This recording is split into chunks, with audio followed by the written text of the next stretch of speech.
All right. You can make it so.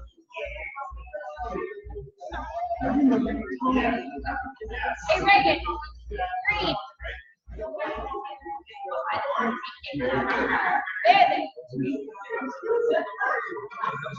Hello, hello, hello. Good evening, everybody.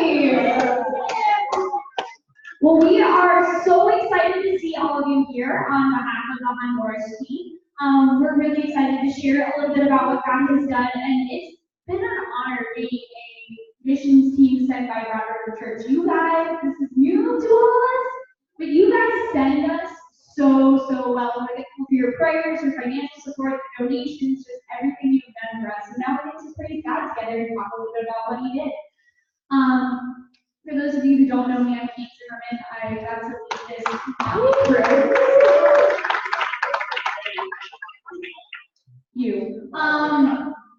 And just so you guys know, this is being recorded. We have several people who could not make it here tonight, so feel free to wave at the camera anytime you want. Hi, everybody, including Ruth Castro, and today is actually her birthday, so we're really excited. Happy birthday, Ruth! We love you! So yeah, I'm gonna just kind of pray, and then we're gonna start with a song that I'm gonna talk a bit about in a second. Am I losing battery power? That's sad. God, I thank you so much for this day and the opportunity. I'm just going to turn this off and be loud. For the opportunity we have to share about the amazing things you did while we were in Honduras. Lord, I pray that you will be with us as we share, that you will, Holy Spirit, just come. And may what we say is your words, not ours. And we just are ultimately here to give you praise for everything you did and you are going to continue to do in Honduras. In your son's precious name, we love you. Amen. Amen. So we're going to start off with this song. We did kind of like a vacation Bible school type ministry at 2 schools in Honduras, and everyone's favorite song was called Fuego Fuego. So rough translation, God put a fire in my soul and it's a party. And Jesus put the fire in my soul. So yeah, I'm gonna warn you, there's dance moves. Yes. A dope beat. Zim is not gonna rap this time. But there is a couple line that we will be asking you guys to participate in. You guys think you can handle that? Okay, cool. And the words will be on the screen, guys. Honduras, can get your butt up here. Remove all the things from your pockets.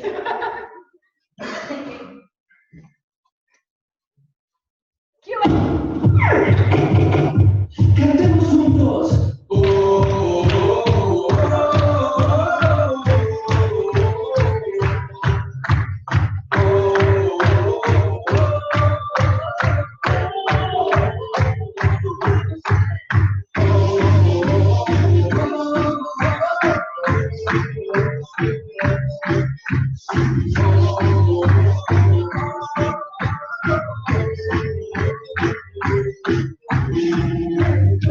Que no se apague el fuego, o que se pare lo que acaba en mi corazón.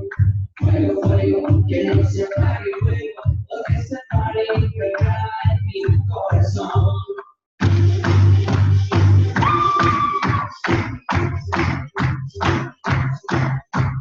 Fuego, fuego, que no se apague el fuego, o que se pare lo que acaba en mi corazón. Fuego, fuego, que no se apague el fuego, porque se pare lo que acaba en mi corazón. Jesús, Jesús, porque se pare lo que acaba en mi corazón. Jesús, Jesús, porque se pare lo que acaba en mi corazón. Jesús, esta canción. Que tu fuego se apague en mi corazón, porque hemos decidido adorarte solo a ti, porque hemos decidido amarte más.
Oh, that was no, who would have ended that? Yeah, we need to compromise. All right, so like bring it back. Bring it down. And we're gonna sit down and chat. The main thing is with that song is you have to imagine like 200 kids all dressed in white jumping and dancing. You saw that in the video. Yeah, I think and then you guys go like a train. That's the concept. That's the concept. Oh, there's like fucking two colors by the stuff. Oh yeah, true. Is that on?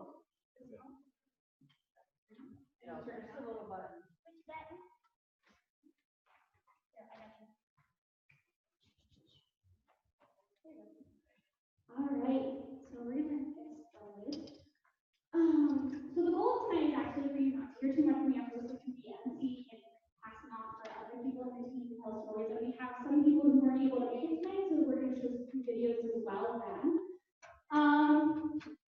So thought this would be a really interesting question for all of us to just go down the line and answer.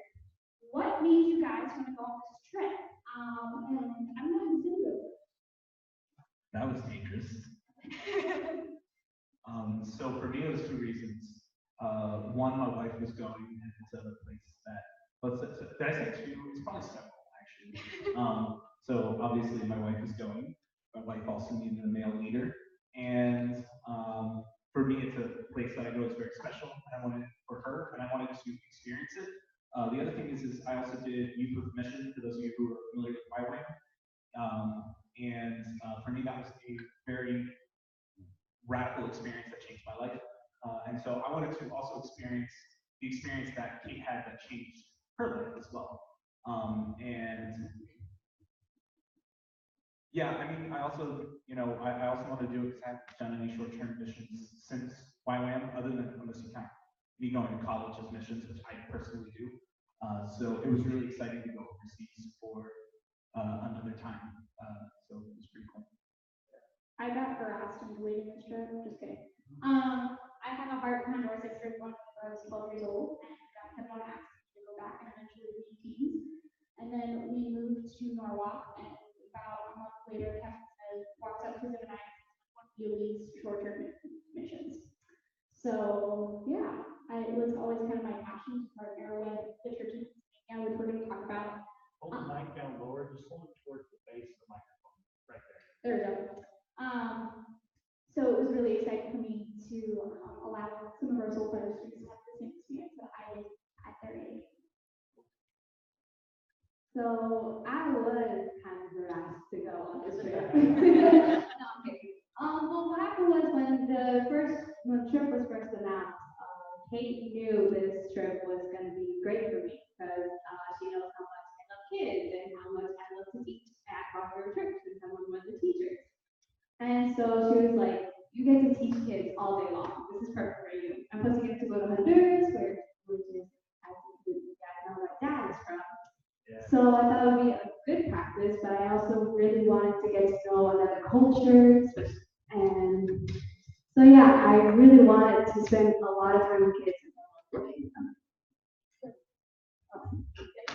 When the trip was first announced, to me it was like a no-brainer. I did not even have to think twice about if I should go or if I shouldn't go. So that was God telling me there and then that I needed to go.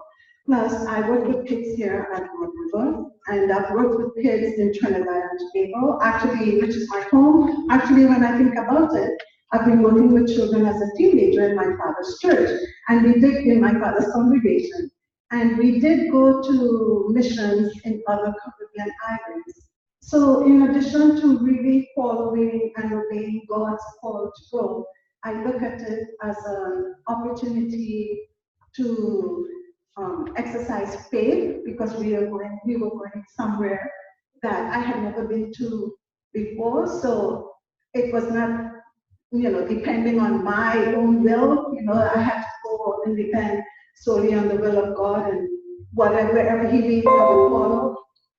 I also looked at it as an opportunity for discipleship, and also as an opportunity in stewardship in supporting Broad River Kids and the Soul Fire team. So when I first heard about this trip, I didn't know what I was thinking. I was thinking, so basically I was thinking this could be a trip to change my life. This could be a trip to teach kids about Jesus who don't have a lot, yet they still have the biggest smile on their faces. So anytime I had free time, I'd be thinking about this trip. And when I finally, I thought I heard God talking to me saying that this is a trip for you. So I went on this trip and I had a good time. Awesome, man. Yeah. I'm choking when you're there. I went because Ona didn't go. I have controlling tendencies, as you probably know, but with my family. So when Ona was like, "Well, there's going to be a trip from to Honduras. I'm going, and I'm taking the kids." I was like, "Okay, good, go." And then he got a new job, and he's like, "I'm not going." And then I said, "Well, the kids are not going because if you're not going." And then Abby and John were like, "We want to go, we want to go, we want to go." And I said, "Well, if I get the okay from my office, I will go." So basically, I went because I felt the need to protect my kids because as a person that is reading constantly about news and news from everywhere, I knew that Honduras is not a safe place. And I remember the day that we had the commission here for all the team. Many of you probably noticed that I was just like shaking and started crying and crying. And at that moment, I started thinking, what in the world am I doing? Why am I bringing my kids to this trip?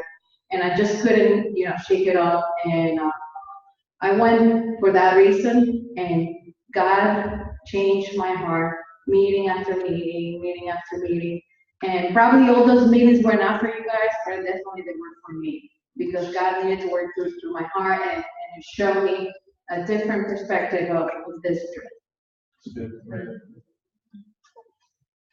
So, like Sarah said, we had several meetings. We started meeting back in February. We had this like 9-hour retreat where we started talking about thinking cross-culturally. Thanks, Deborah.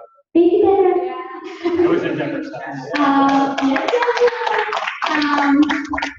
And then we met first every other Sunday, and then we started meeting every Sunday back in May.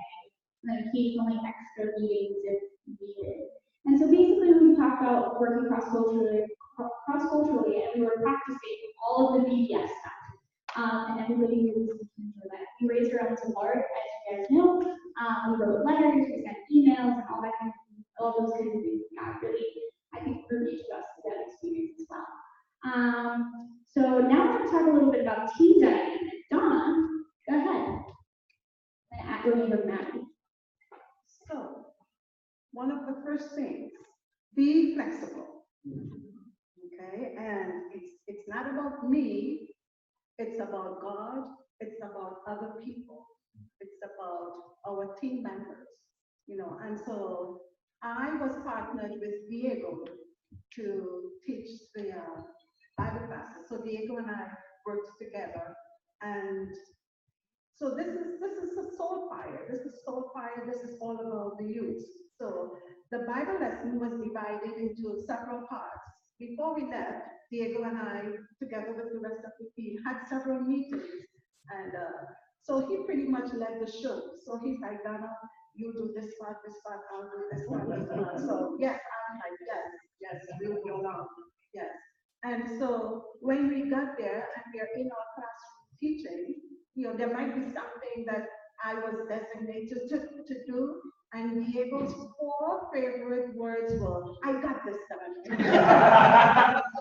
I got this done. So I said, go right ahead, But for the 4 days that we were there, we spent so much time singing really loudly and dancing and playing with the kids and so on, that by the end of the fourth day, or close to the end of the fourth day, Diego literally lost his voice. And so we were in the classroom, and I said, okay, Diego, this is just, he goes, you got this done.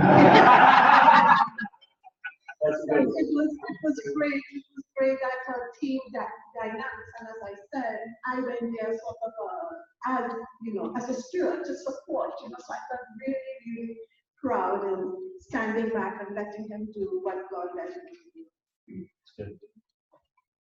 So I was gonna talk about the team dynamic story I was gonna share was about the translators we met. So during this Honduras trip, we some of us, not like I can't speak Spanish like as well as my parents do. So and I work with Sheridan, and Sheridan and I, we both don't speak Spanish as well. Yeah. Anyways, we worked with a translator, and her name was Noelia, and she was 15, and it was her first time translating. Some of the translators have been doing this for 2 or 3 years, but it was her first time translating. And basically, we would say basically we were teaching the book of Esther, and I would say basically the translators work. Actually, let me start over. So when we met the translators, we met through a meeting, and we went over the Bible lessons with them. And to make it easier for Noelia, we gave her the Bible lesson, a copy of the Bible lesson. And she went through it, and then after the next meeting, we saw that she didn't have it. And then I asked her, why don't you have the Bible lesson? And she's like, I was trained to listen and to translate. That's how I was trained. And it was amazing how we worked so well together.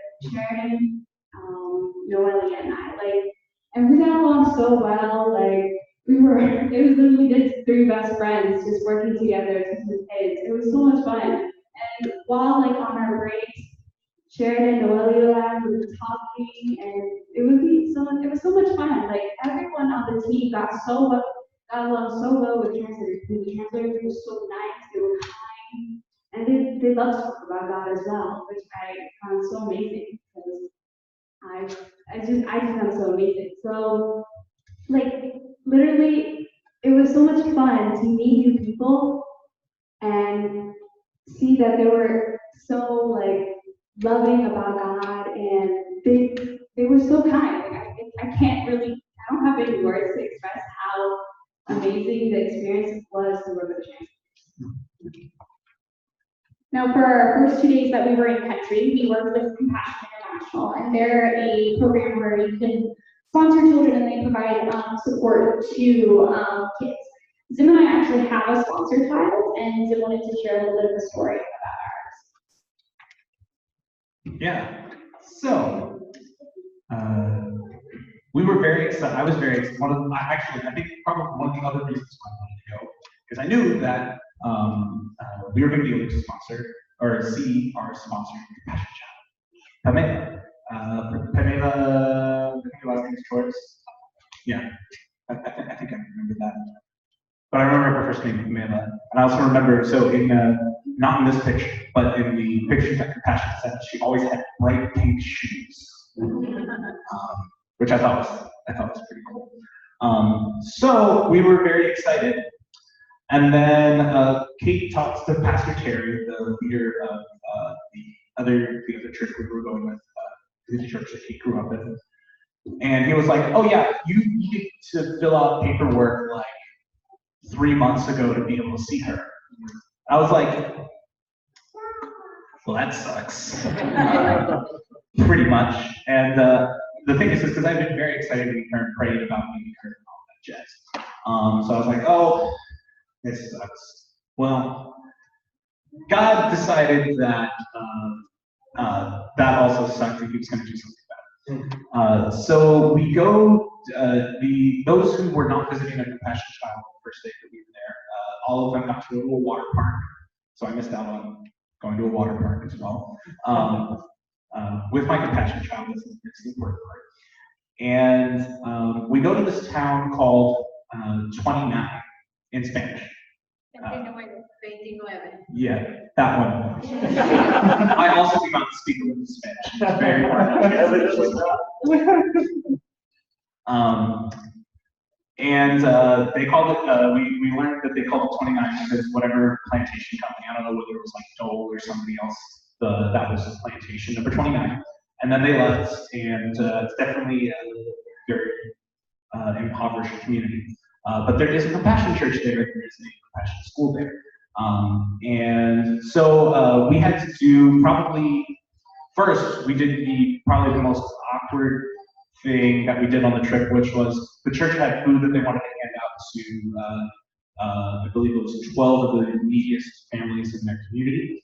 And so we got to tag along for that. And that was definitely actually, I think, the toughest part of the trip, just because, white savior complex things, because obviously, like, that food definitely is going to help out the families, but it's only a bit of a band-aid for a systemic issue. So that was definitely really rough. Now, the good thing was that the food was actually coming from the church itself, not from us. So the thing is, it was also the community helping out their own, which is a positive aspect. So we get back from that because I think some groups visited like 2 or 3.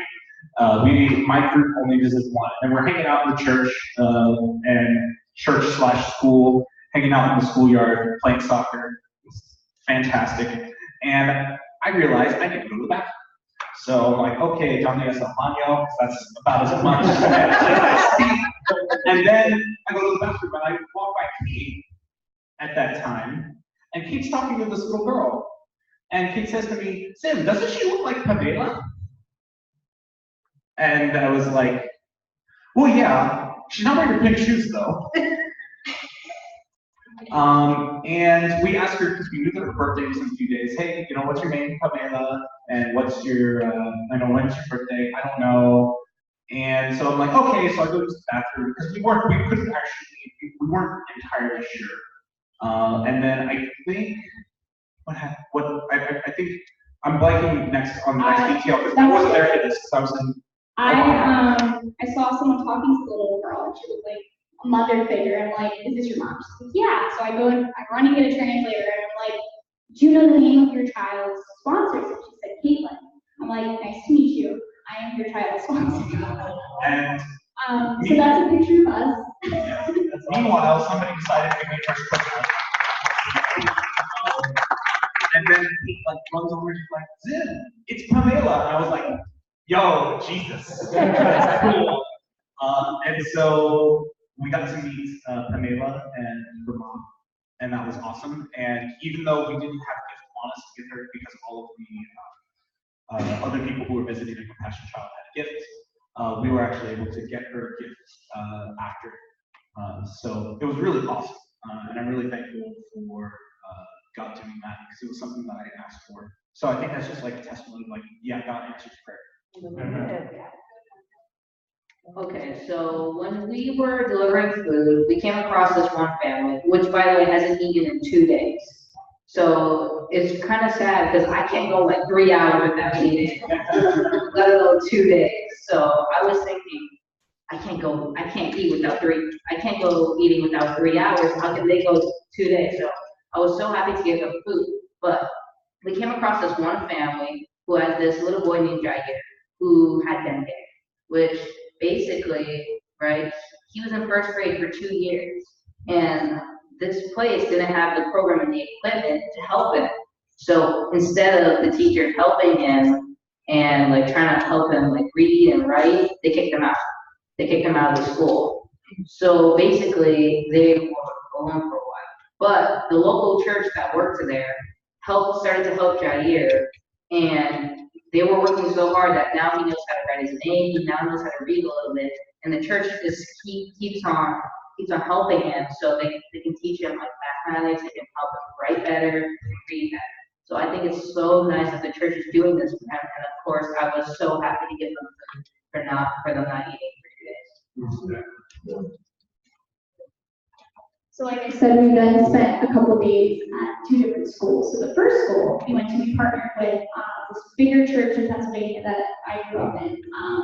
And we went to this huge school that had like over 200 50 kids or something. And so yeah, we're gonna talk a little bit about that. We're gonna Sarah and Abby's gonna share a story, and then we actually have a video from Diego.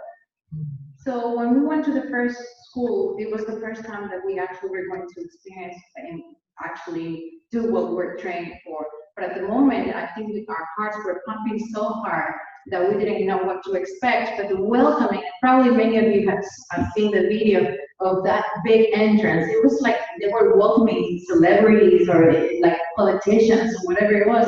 But it was this tiny kids, playing with drums and other kinds of instruments. And by the time we got to the front, already the kids were there and they were so excited to see us. But I was more excited to see all those tiny faces and their tiny uniforms. Some of them, their shoes were like have more holes than shoes, and socks were so many. I mean, you can tell that this is a school that is located in a place that it needs a lot of help.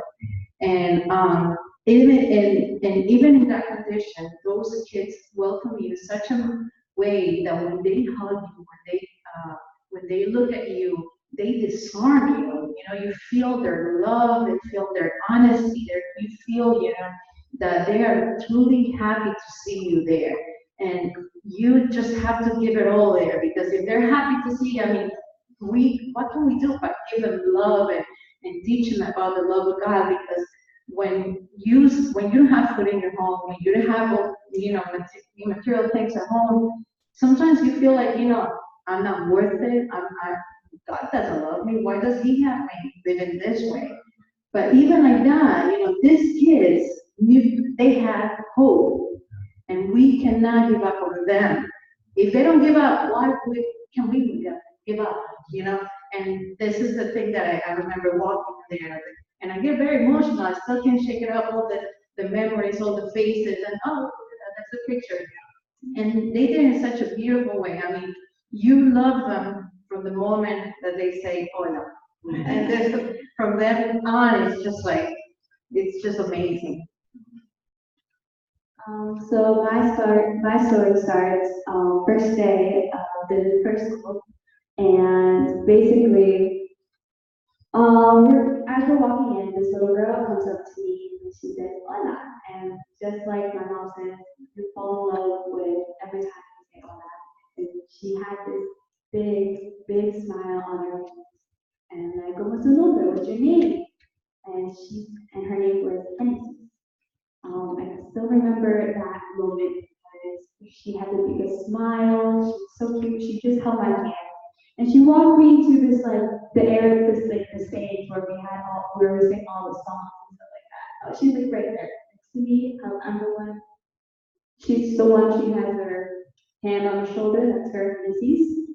In that picture, that's a picture of all some of my students. I get so emotional talking about this. Oh my God. So basically, after there was the first session of class, basically the schedule goes, you teach the Bible lesson, you have recess, and you have craft time, lunch, and then you repeat the process again. So after the first Bible lesson in the morning, it was recess time. So Alicia said, okay, go to recess. And I started to clean up a little, and Hennessy waits for me at the door. She waits for me at the door, and with a bunch of her friends, because she's right outside the door. And she's like, come on, we're going to recess. Okay, well, since she spoke to me in Spanish, I didn't understand what she was saying. So she goes, we'll go to recess. I'm like, okay. So she pulls me out very slowly at the door, and I'm like, so where do you guys have recess? And she goes, over here, and she starts pulling me to where she has recess, and she pulls me towards the jump ropes that we had for jump. And everyone has told me that they saw a bunch of little girls running after us. I can't forget that moment because I saw the joy in her eyes. All I did was teach her Bible, and I could see the smile and joy in all of their little girls' eyes that I learned all their names. Diana, Kata, I remember all their names because they have such an impact on you. I can never forget their faces. I honestly can't. they have so much honesty in their smiles. The little things that you do, you make them so happy. So, yeah. You want to cue up Diego? Okay, so my favorite memory of Honduras was at the first school that we went in San Pedro. After the first day, the kids, they started to move in my fourth grade class. And so the second day when we got there, the kids immediately wanted to talk to me, interact with me. And even though I couldn't understand some of the words that they were saying, you could tell that they were all really happy and really grateful that we came here to teach them about God's word. And especially during recess, they were so happy. They kept on asking me for soccer over and over. And just seeing that even though there was a language barrier with some of the people on the team, that these kids were just happy to see us all in general. You make do when some people can't be here. So yeah, so after we went to that huge school, we went to a much, much smaller school, which was for all, it was just the Broad River 9 there. And that's where all of the clothing donations. The Broad River 9 and 3 Mason Trans. And 3 Mason translators. And yeah, so when we got there, that's where the clothing donations went, that's where the craft supplies went, that's where the school supplies, all of that. All the soccer balls. All of the soccer balls, all of that went to these guys, jumpers, so they can be getting you. And I knew this principal pretty well. So yeah, we're gonna hear a story from Sarah, and then we have a video from Sheridan. Donna has a story, and then we'll have a video from Donna. I'm gonna talk about my little sister. She is this beautiful, beautiful girl. She was diagnosed with a meningitis at age 7 months. And Sharon talked a little bit about it on Sunday. And she really changed the whole game for many of us. I remember that we were just finishing up the devotional part of it, the introduction, and Zim noticed at first that she was all the way back, and he called me and asked me for help so I can translate. And I just couldn't do it at that moment because as a mother, I tried to think, meningitis at 7 months, why? But her oldest sister, who was what, 13, 14 years old? Yeah, took care of her. I mean, a child taking care of another child in a stroller. But when they talked about hope. I remember that they said, "Oh, we have received some help. We have, we went to a telethon and they helped us a little bit." But every time Yolanda was talking, she was smiling, and so was Maria Jose. So, and our first recess, Zim came to Sharon and I and he said, "Come with me and pray for Maria Jose because I know in my heart that she can be healed." And at that moment, I was just like, I know because if God wants it, she's gonna be healed. And we just, Sharon and I just put our hands on her and started praying, believing in God and believing that she is, I think, 12 years old now. The doctors have told, told the family that she was going to live only until age 9. So she's already living an extra mile. But if God wants it, she can be healed. I'm still praying for her, and whether that's God's will or not, I mean, I'm gonna keep praying because that's what it's all about, right? Praying and praying for each other, and I just keep thinking, and this is the memory I keep, replaying in my head. Those eyes, the way she looks at you, it's like there's no pain, there's no there's no madness in her eyes, there's no anger in her eyes. It's just, her, a child, happy. And sometimes we complain about little things and we get so angry. I get angry all the time. And this girl is just happy. And I'm so glad that we were able to meet her. Hi, so I'm in my car and I came here tonight and I really want to share just a little bit about my experience at the second school.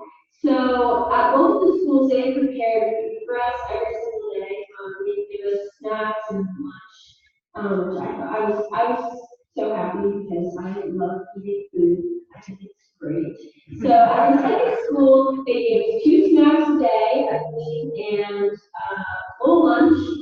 And I was extremely thankful for that. They definitely put in a lot of hard work. There was one day when I was walking to my classroom with all the girls that were in my class, and I saw this woman, I think she was making food for us, and I saw the smoke, and she was sweating, and it was hot, but she was happy, and she had a smile on her face. I just thought that was like a really great moment. Still picture in my mind her eating and being happy and her being happy. And also, there was the vice principal at the school, and he came up to Diego and I one day, and he was like, "Oh," Diego translates that to Spanish. He said, "Are the balls going to be left here for the children?" And we are like, yeah, like, for sure. You guys can have these balls involved for you guys. And he was saying, thank you so much. We really appreciate it. These kids are going to be so thrilled. But I said this on Sunday. The more they thanked us, the more I really want to thank them because they had fed us, they had given us the opportunity to teach these kids about God. And us giving them soccer balls, like, didn't seem to compare to that. I thought that what they were doing for us was amazing, and even though what they thought we were doing for them was great, I think we both really benefited from the experience. So I really enjoyed that.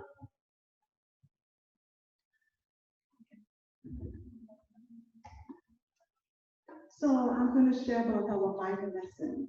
So we focused on the book of Esther and on the story of Esther. As Abby explained, we were going in the morning, sing and dance, then split into teams and go into our classrooms, teach, fellowship with the children, share our testimonies, and then we would have a recess, go back outside, sing and dance. At the top of our lungs, we're singing and dancing. Then we will come back in and do the craft. After that, we will go back outside, sing and dance, and then dismiss for lunch, and then do it all over again in the afternoon. So our lesson focused on the story of Esther was divided into 4 parts. So we did parts 1 and 2 on the first day, morning and evening, and parts 3 and 4 on the second day, morning and evening. So the first lesson is that God had a purpose. And in talking about that, part of the lesson focused on the purpose that Joseph served. The lesson also talked about Shadrach, Meshach, and Abednego in the fire. The lesson talked about David, and we talked about the purpose of Jesus. We talked about the purpose of Esther. What is God doing? And then we talked about the purpose of God in our lives. What is God doing for us? And the memory verse for that was that without faith, it is impossible to please God. The afternoon class was we talked about Mordecai and Esther. We talked about identifying God's purpose in our own lives. When we introduced that lesson, we gave the children a jigsaw puzzle to do, but we held back 1 or 2 pieces. And so when the kids did the puzzle, they said, well, a piece is missing, so we used that to demonstrate how, just like how every piece of the puzzle is important to make it whole, it's the same way that every one of you is important in God's life and in God's purpose for you. So, and then we also did another memory verse which we learned, and that memory verse was Romans 8:28. The third part of the lesson talked about God's purpose involving risk. And so we talked about Esther, and now she is going to approach the king to ask him to spare the Jewish people. But the kids learned that you could not approach the king unless you were invited or unless he accepted you. Otherwise, you would be killed. And so then I asked each of the children to identify what is their purpose in life, or what do they think that God's purpose is for them in their lives. So they're all giving their answers, and you would hear answers like, I think God's purpose is for me to be a teacher. I think God's purpose is for me to be a doctor or a nurse. And one little boy said, I think God's purpose is for me to repair cars. And then my brain, I don't know, I just started thinking, and then I realized God's purpose is for us to serve others. And I said, you know what? It doesn't matter what you do. If you are a doctor, if you are fixing cars, if you are a teacher, if you are a nurse, you are serving others. So whatever career or whatever profession you are doing, you are serving others, and that is God's purpose for us.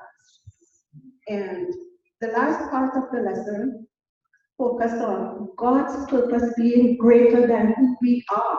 So sometimes we are in situations and we don't know why, or sometimes we would question it, but we are supposed to just accept our situation and realize God's purpose in it. And that sort of summed up the whole story. And it summarized the whole story about Esther, about her parents being killed, about her being raised by Mordecai, about her being prepared along with other girls to be presented to the king as a queen, as a choice of a queen, about her being selected as queen, and then about her turning around to ask the king to spare the lives of the Jews, and all of that. So when we did these lessons, we also had a memory verse for each lesson. The way we taught the memory verse is that we would write the whole verse on the board, and we would repeat it 3 times. And then we will start erasing a random word here or a random word there. And we would encourage the children to keep saying the memory verse in spite of the missing word. So they would be committing it to memory. And up there is a little girl in my room who was able to repeat the whole verse with just the dashes. Now I have to look here. But that verse was Filipenses 1:21. Si vivo, quiero hacerlo para servir a Cristo, pero si muero, salgo ganando. And that means, that is from Philippians 1:21. For to me, to live is Christ, and to die is gain. And so Diego and I are working together, and when we said our memory verse, we would have the whole class say it. And then we heard another classroom saying the memory verse. And This was my class, by the way. that's right. So as we said our memory verse in a loud voice, Sheridan's and Abby's class repeated the memory verse. Well, they are learning it too. But then it became a competition. Diego goes louder. See, and then we heard,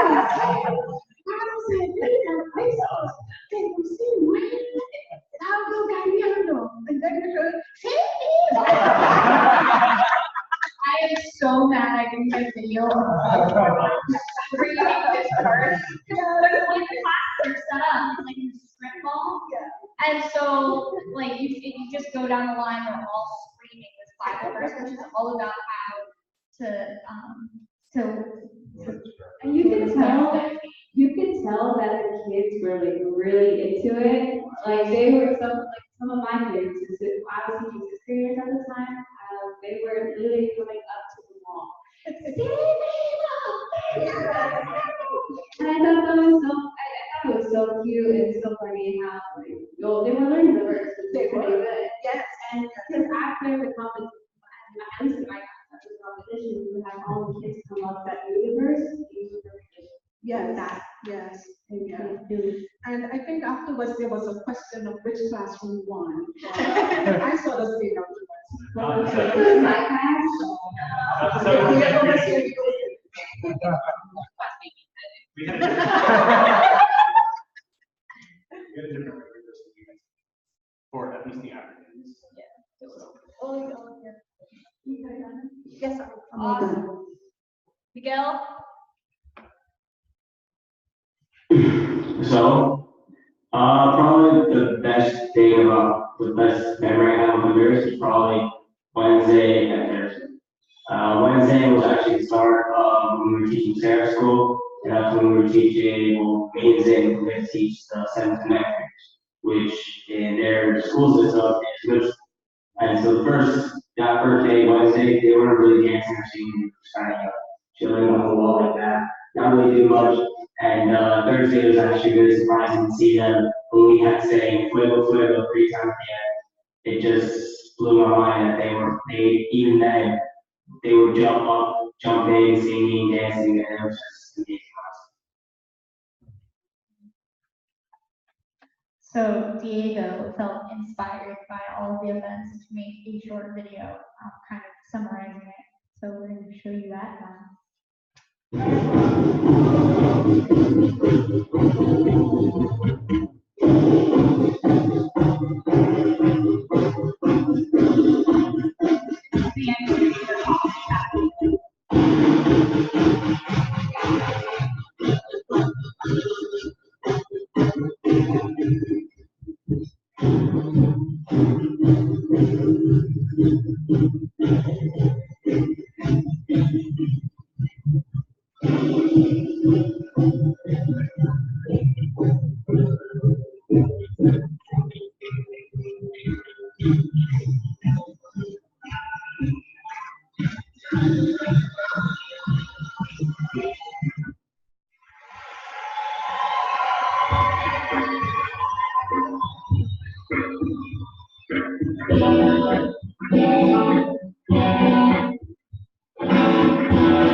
That last part was so crazy.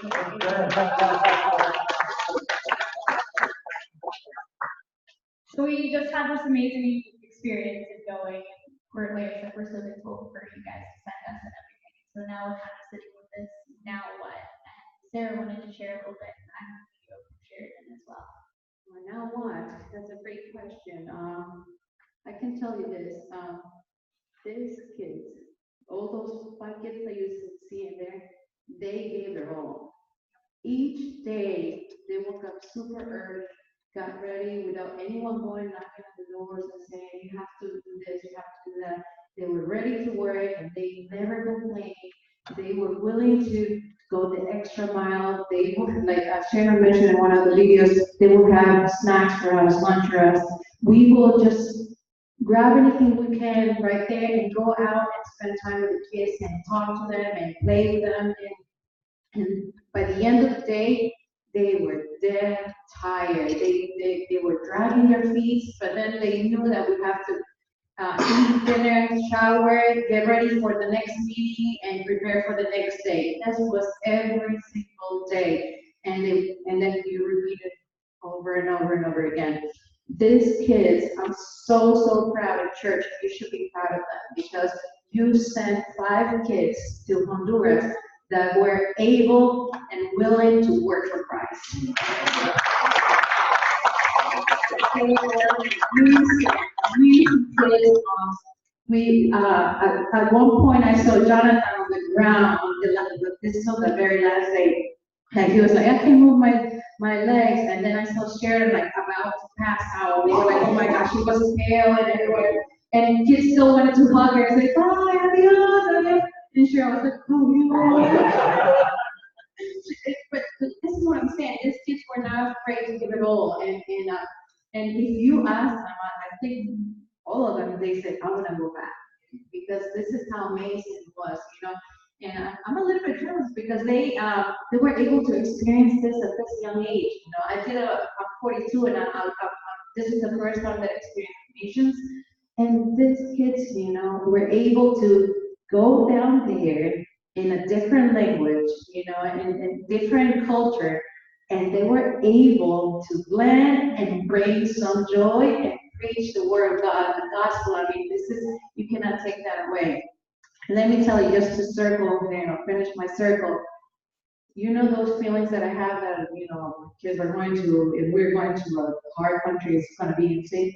I never felt unsafe in that country. I always feel like, you know, we were like, how many? We were 9, the other church, we were like 40 something.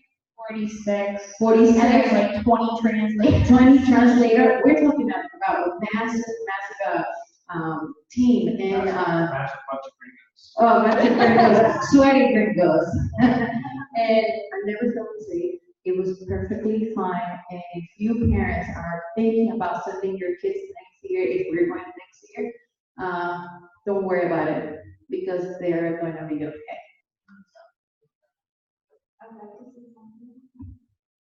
First, I'm going to ask Sarah a question that I would like her to answer. What did the children say about the gringos and sweat? Oh my God. We are, you know, we were experiencing 100 degrees or something plus humidity, and you know, we were jumping and working. I haven't jumped a rope in years. And here I am, this 42-year-old, like overweight, and start jumping in a rope. So by the 10th time, I was like, oh my God, I'm sweating. This girl comes and she's like, question for you. Why are all the gringos so sweaty? And then I said, I will talk to them. I'm not a gringo. When I was on the first trip I went on, 2005, the woman who was like my pseudo mom, she said, girls don't sweat, they glisten. So we're not sweating gringos, we're glistening gringos. Except maybe Sam, he's sweating.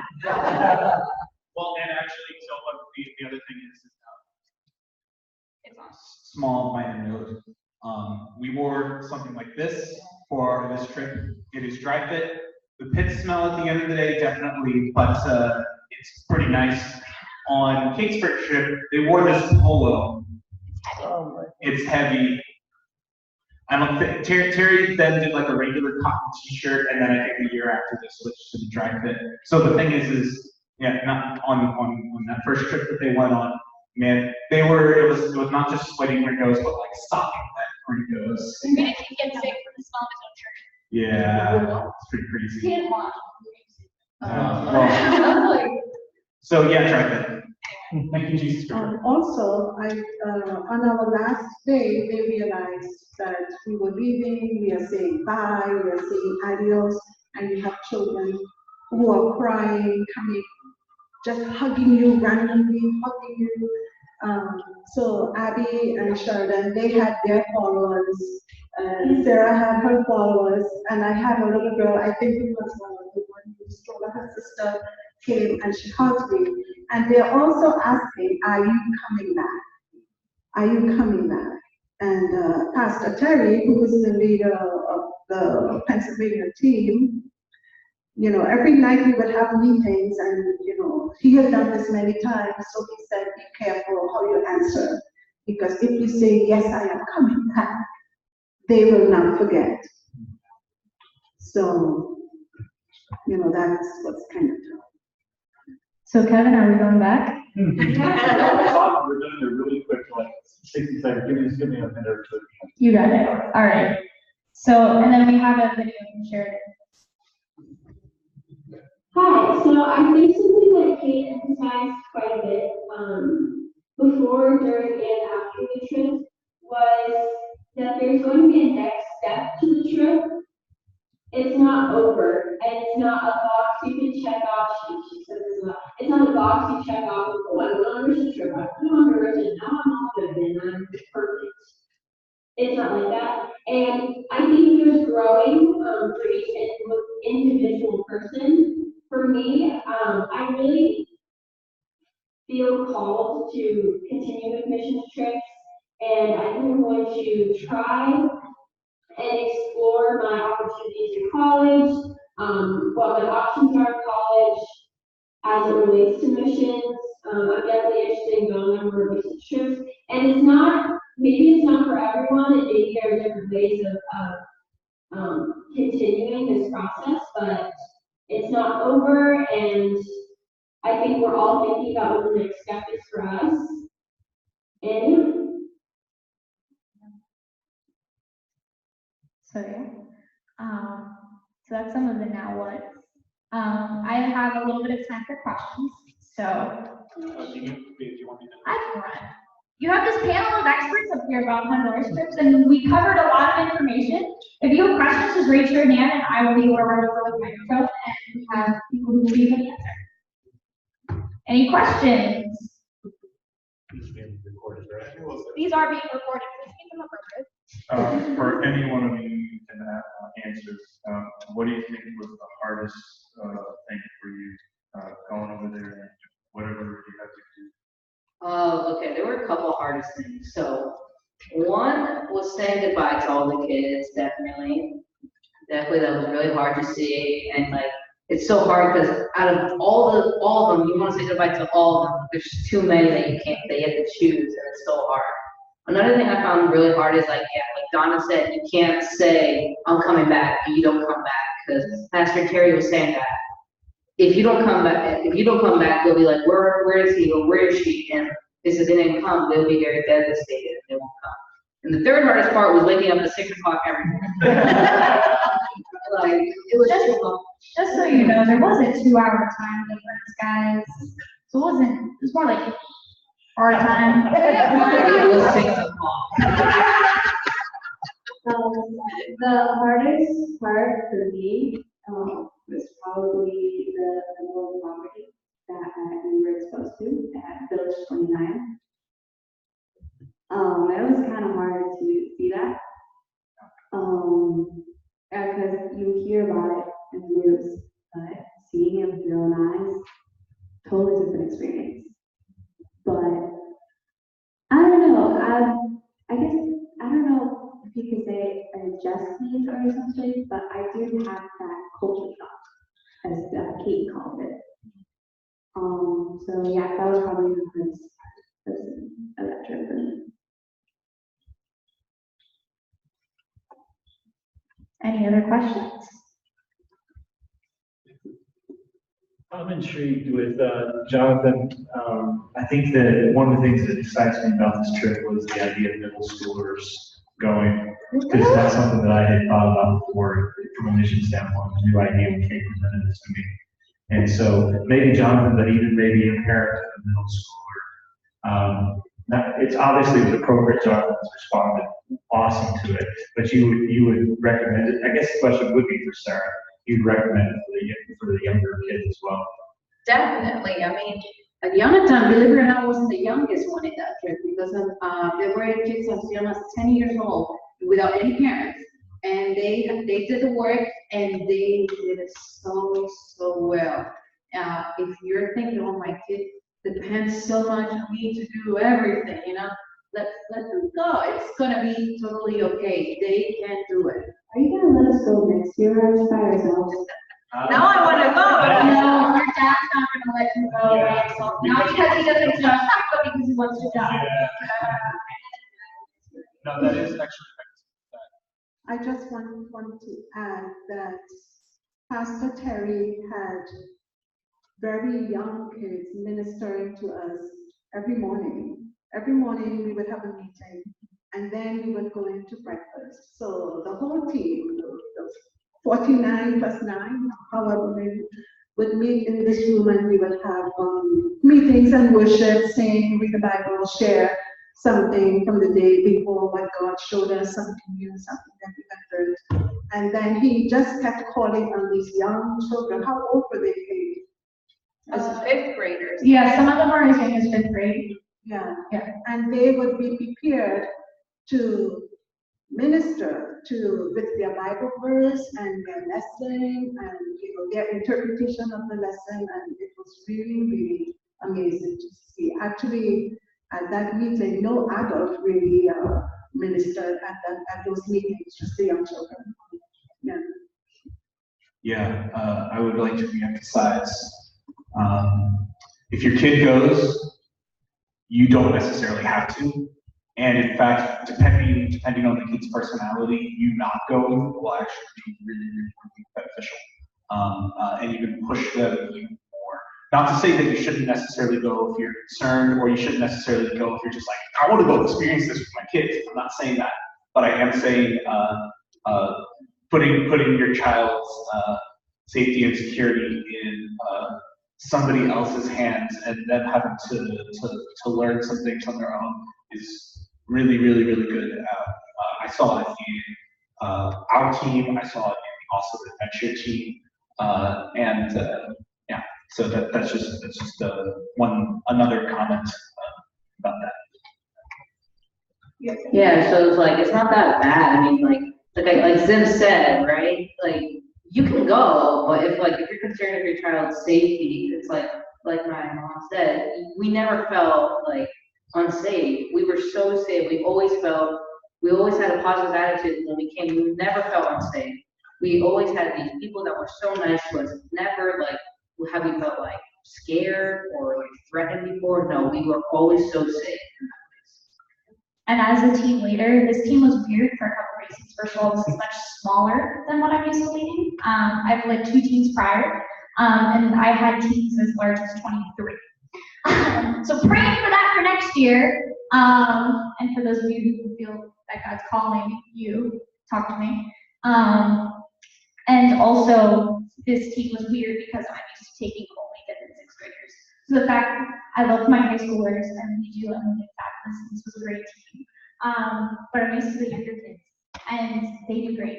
Actually, they complain less than my grown-ups this trip were great. But yeah, honestly, your middle school students do better in missions sometimes than the adults in the high schoolers. So yeah. Love you, Abby. Any other questions? Do you plan on going back to the same school next time, or will it be a different school, or if it grows to be split up? How does that work? Absolutely planning. I hope I'm not speaking out of turn, but if we are to go back next year, we are absolutely going back to Sarah's school for sure. I am pretty sure Robert has a desire to, wherever we invest, we want to invest long term. It's not just we're going to go show up once and do stuff for a week and then they disappear. And so the desire is to have a long-standing relationship. The church that we partnered with has that similar relationship with the school a couple towns over, and it's radically changed the community. And so it's been really cool because you get to see the international version of the church. Because the principals at the school that we went to, Zero School, her desire is for her kids to know Jesus. That's the number one priority. And so it would be an honor to continue that relationship with her. And you can see the difference because in the first school that we went to, the kids already knew, I think they gave them Bibles prior years, And they also, the bathrooms are better, they have a computer room that is, not like the ones here, but they're a little bit better. The second school that we went there, it was the first time, and there's so much stuff that needs to be done in there, and I think Red River Church can make a difference in that school with those kids in there. I mean, it's not that big like the first one, so we can do it, Let me jump in. Go for it. All right. Hey, let's give our team a hand. This year, our theme this year is courage, and Sarah described a little bit of parental courage there. I think overall for our church, step to send the team was something new for us. And as far as what our next steps are, I just want to confirm that we definitely are planning on coming back. We do have new Soulfire leadership, and so we'll want to be talking through what that looks like. But my heart is that we took 9 this year. I'd love to take between 20 and 40 people next year. I think that's something that God can do. I think 20 on the low end should be something we should be able to accomplish. I really do want us to send some middle schoolers and get them going young and get their hearts on fire for Jesus and spreading His love to the nations. So I'm excited about all of that. So be praying for that. I think we'll just end in prayer. You have a song? Yeah. So let's pray and we'll do a song, and when the song's over, we'll leave. Is that right? Okay. What I want to do is just as you pray, it'll be a short prayer, but there have been some seeds that have been sown in some of the hearts, all of the hearts that are here, and those seeds will be things that actually have an effect on the congregation.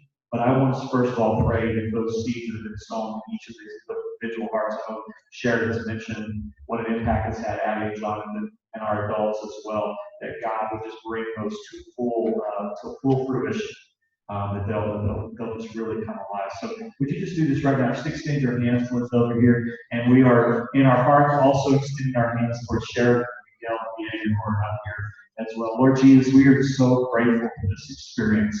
And Lord, I'm grateful that they didn't just go because they wanted to check off the box. And I'm grateful, Lord, that they have come back, not dragging and not just tired, but they come back on fire.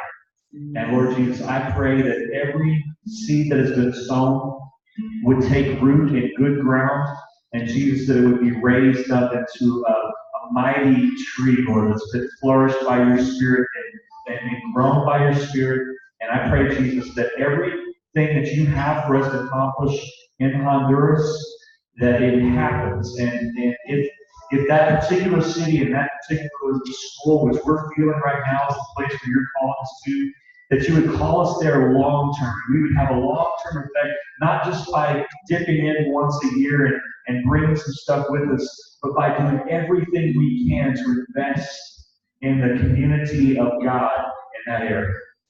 So God, we give you praise for what you've accomplished. Thank you for the safety and protection that you provided this team. And thank you for the inspiration and fire that they come home. And we praise you in Jesus' name. Amen. Let's keep the song. So it's forever. But we're going to sing it in Spanish because Honduras mission trip.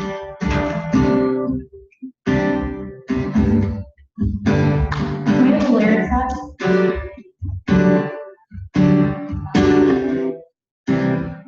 Maybe you have to do because I don't know Spanish.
Por siempre Dios es fuerte, por siempre es fiel, por siempre con nosotros, por siempre, por siempre, por siempre Dios es fuerte, por siempre es fiel, por siempre con nosotros.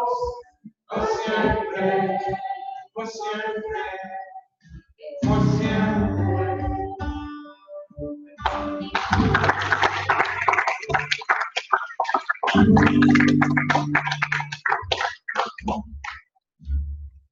Peace, y'all. Thanks for coming. Thank you so much. Sorry. Sorry. That was my bad.